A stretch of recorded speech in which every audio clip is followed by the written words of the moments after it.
fifth round of the West Indies Championship wrapped up officially yesterday.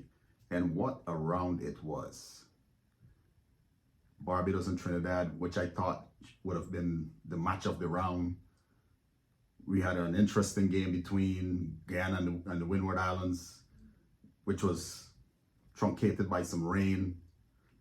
A very tense finish over at Coolidge between the West Indies Academy side and Jamaica, and the Leeward Islands versus the CCC. That was another game in itself. But the match that I thought would have been the match of the round was between Barbados and Trinidad. And in many ways, it failed to deliver, right? But what it did show was that Trinidadian pace bowling trio is something to be reckoned with. Jaden Seals, Anderson Phillip, and Joshua James. It was a really, really stunning bowling performance by those three young men. And I have to give it to them. When I look around the different territories or the different franchises, and I look at their pace attack, I think Trinidad easily has the best pace attack right now. With a number of those players in that Trinidad side that have donned West Indies colors in recent times. And with the side that Barbados put out there, I really, really expected a better match. To see a side with Craig Braffett, Jonathan Drakes, Jason Holder, Shea Hope, Roston Chase, folding like some cheers twice in 2 days, it was pretty disappointing. But take nothing away from the way Joshua James bowled, from the way Jaden Seals led that Trinidad attack, from the way Anderson Phillip backed him up. Take nothing away. It was truly stunning to see. But that is how it goes sometimes. The matches that you expect to really be competitive turns out to just fizzle out. But it did bring lots of positives. It did show us what Joshua James really truly had as an up-and-coming young paceman. It showed us that Jaden Seals is truly one of the best in the world, which is what we already know. It showed us that Anderson Phillip is really, really improving. But with that being said, when I looked around and I saw some young players doing some really, really good things. Kudos to young Joel Anthony for not giving it away this time. I thought he should have had a century last season, at least one century last season. But he's young, he's 18 years old. And he's growing, he's maturing, and you have to give him that space. But without a doubt, this is a young man that's a future West Indies batsman. I wouldn't force him into Test cricket anytime soon. I personally would give him another 3 years. By then he'll be about 21, 22, with about 4 or 5 years of first-class cricket under his belt, ready to go. Lots of experience. Kudos to that young man for the way he batted. There was a lot of maturity that he showed, and he had, a seasoned first-class campaign at the other end with him in Justin Greaves, who I'm sure helped him along, especially when he got into the 80s and 90s. It's good to have someone who's been there before and done it. And Greaves followed up Andrew's century with a century of his own. The other young man that I wanted to take some time to talk about was young Kevlon Anderson from Guyana. Here's another young man that I think in about a year to two, West Indies should be looking at bringing into the side. the level of maturity that he shows, the way how easy he makes it look. I have yet to see someone genuinely trouble Kevlon Anderson at the first class level. When he gets out, it's because he gets himself out. I've yet to see someone really trouble him in the 3+ years that I've been watching him on the first class scene. Now, what I would truly like to see is him on an A tour against, I think, matter of fact, I think South Africa shows up. The air side show up pretty soon. And I would love to see him in that side, because I personally don't think the West Indies first class season, or first class cricket in the West Indies, is a finishing school, one that truly prepares you for the next level. So I would love to see Kevlon Anderson against South Africa A and see how he goes. It's a notch higher. I would really, really love to see him against that South African side. I would love to see Joel Anthony against that side. Jonathan Drakes against that side. Joshua James against that side. But there is another young man who's been around for quite a while that I want to talk about also. And that's O'Shane Thomas. This is where I believe O'Shane should have been for the past, God never knows how many years since he's been around West Indies cricket. Playing first class cricket, learning the art of fast bowling instead of, now look, don't get me wrong. I know you have to make your money. Your earning span as a professional athlete is only about so big. But I don't think he learned much in the years that he was playing T20 cricket and one-day cricket. I don't think he learned much. And you saw it. And his career kind of took a path that he had no business taking. And it wasn't good for that young man. So I'm happy to see he's back. He's bowling, getting lots of overs under his belt, being faced with different situations. The first time I saw O'Shane Thomas, I was also impressed. Seeing O'Shane Thomas bowling 150 clicks per hour, getting rid of Chris Gayle, I still remember that delivery. The Talawas against, I think it was the Patriots. Chris Gayle was playing for the Patriots. O'Shane Thomas was playing for the Talawas. And he ripped out Chris Gayle. And I thought to myself, here is a young man that's going to be around for a while. Yes, he was rough and he had to be nurtured. But some bad decisions were made when you look at it where O'Shane's career was concerned. And I'm so happy to see that young man back playing first class cricket, getting lots of overs under his belt, really learning the game, recommitting and learning the game. I'm really, really happy to see that. Anyways, Azari Joseph finally shows up to the first class season, 6 wickets against the CCC. It's good to see, man. It's good to see. This is a West Indies pacer. You know, I think this is about the 3rd or 4th match that he's playing. And he hasn't really taken many wickets up until this match. So it's good to see Azari getting some wickets. You know, that feel of getting wickets again. It's really good to see. The other interesting that's happening is John Campbell is back. And John Campbell is making runs.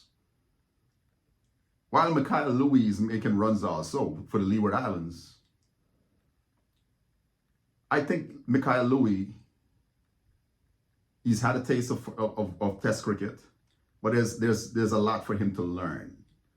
And I don't think it would hurt for Cricket West Indies or Darren Sammy and company to say, hey, Mikhail, and we need you to step back for a bit. There's some things that we need you to learn, right? There's some things that you need to learn, and Test cricket is not the place for you to necessarily learn it. It's a tough place to learn. And I think Mikhail Louis would agree that Test cricket is a hard place to learn. Now, I wasn't one that would actually advocate for John Campbell, because I really don't think he's a long-term solution, right? But I do think where West Indies cricket is right now, John Campbell would offer more than Mikhail Louis. There's no other opening batsman in the West Indies. Unless somebody is picked from or asked to move from their middle order position and step up top, like a Jonathan Drakes or somebody, or even if Evan Lewis say, hey, and I know y'all gonna want to go Evan Lewis. Yeah, Evan Lewis. Yes, Evan Lewis. But I don't know. Miles Bascom has said the door is open for every West Indian cricketer. And like Jeff Dujan rightly said the other day, no one should be pigeonholed as a white ball cricketer. And that's how I look at it. I don't look at West Indian players as, oh, you're a T20 player, you're a one-day player, you're a test player. No, a cricketer is a cricketer. It's just a different format. But it's the game of cricket that's being played. So unless a Evan Lewis or a Brandon King is asked to open for the West Indies, I think the next best thing would be John Campbell. That's who I think the next best thing would be. Mikhail Louis should be given another couple of years. West Indies selectors last year, their hands were forced because Tejarai Chandapal was failing miserably and couldn't quite collect himself. Louis made runs and was forced, their hands were forced, and they sent him to England.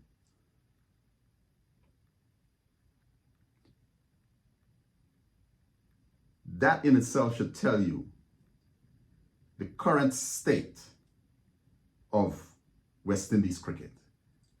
And when I say it is not fit for purpose, it's nothing personal against the players, but it's everything against the administrators, especially the ones who have came before Ricky Skerritt. I don't think, and I tell people all the time, I don't think we truly had a development plan for West Indies cricket. I like to tell people, I like to say, look way back in the 80s and the 70s. All those players that were successful in the 70s and the 80s, the Rohan Kanais and the Kali Charans and the Roy Fredericks, Viv Richards, Gordon Greenidge, Desmond Haynes, Clive Lloyd, Malcolm Marshall, Joel Garner, Jeff Dujan, Derek Murray, and the list goes on. While every other test playing nation or cricketing nation looked at their stuff and went, hey, we can't depend on natural talent just flowing all the time. The tap doesn't just flow like that. And they put things in place. And if you look at West Indies cricket, you would think they were of the belief that we were just going to continue producing the Viv Richardses and the Jeff Dujans and the Malcolm Marshall and the Richie Richardsons. Because once those players started retiring, is when the problems started developing. Early 90s, right? Early 90s. This is what I want you to do. I'm going to get back to the early 90s. This is what I want you to do.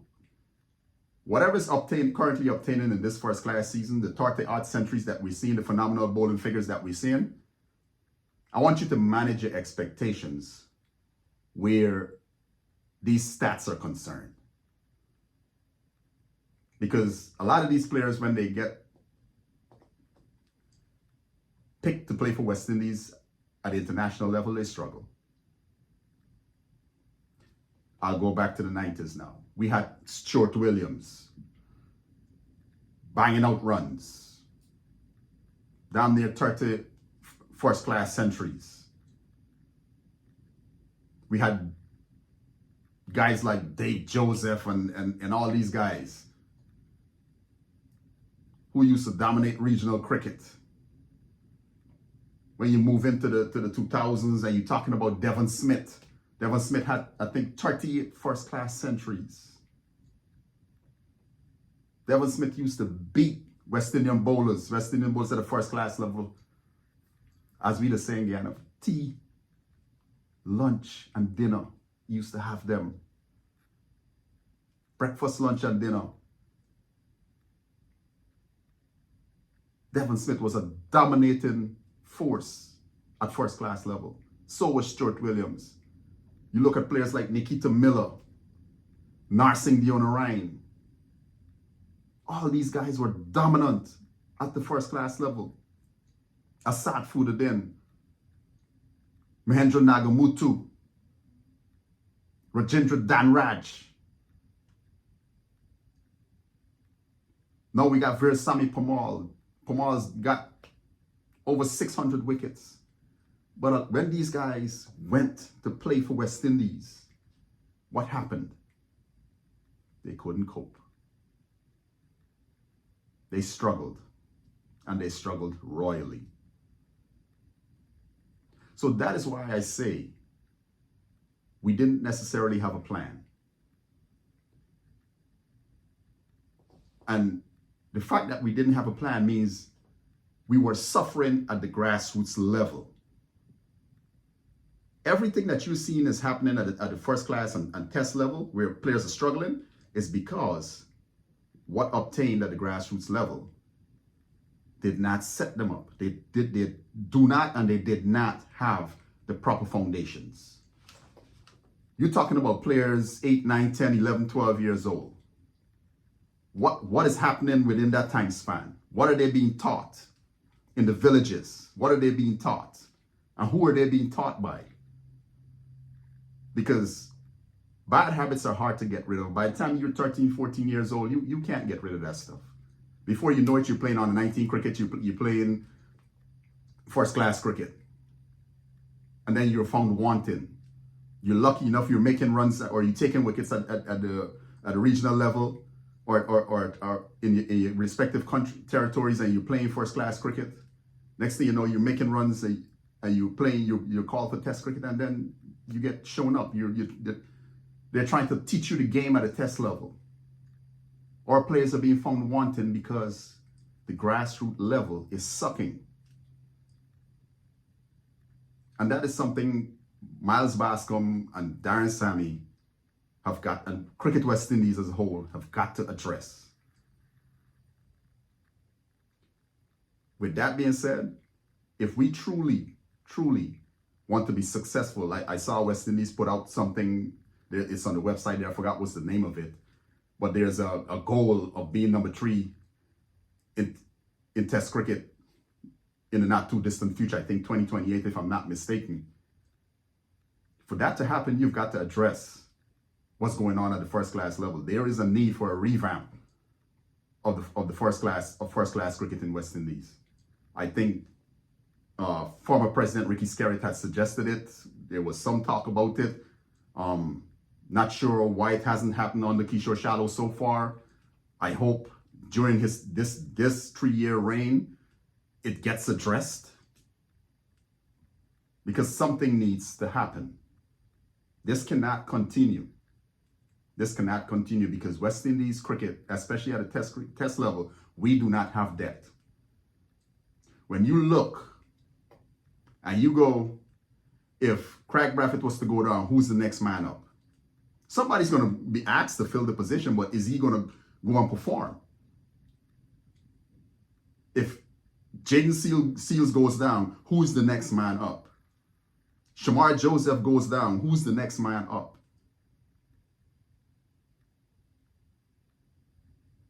That is where we are right now.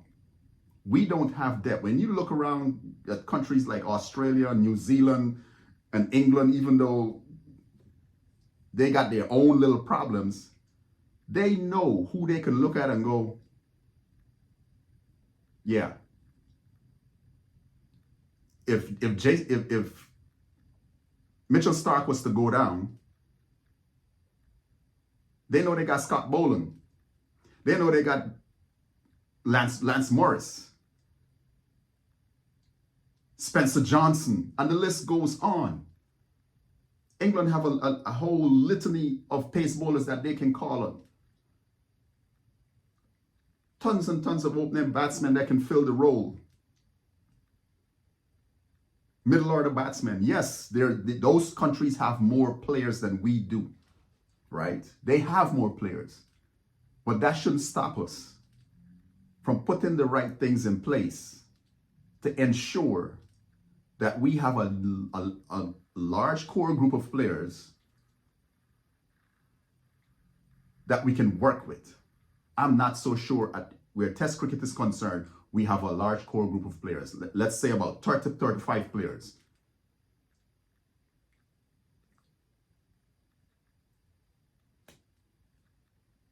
Once again, I'll say West Indies first class cricket is not fit for purpose.